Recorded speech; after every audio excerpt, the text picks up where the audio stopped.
Reel life হোক কিংবা real life, আমাদের মহারাজ্যে মহারানীর হাত ধরে তাকে সামনের দিকে এগিয়ে দেয়, বিষয়টা আমার দুর্দান্ত ভালো লাগে।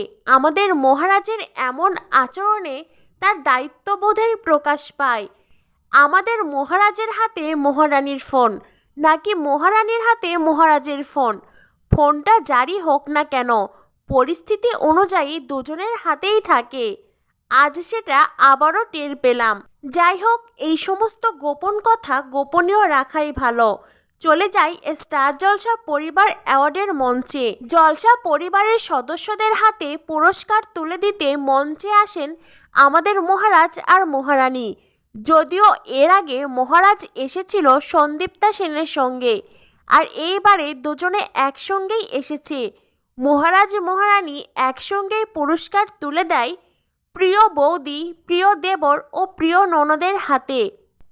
এই সময়ে অ্যাওয়ার্ড শোয়ে বিরতি চলছে। বিরতির পরেই সম্প্রচারিত হবে আমাদের মহারাজ মহারানীর নাচ, আর সেইটা দেখার জন্যই অধীর আগ্রহে অপেক্ষায় আছি।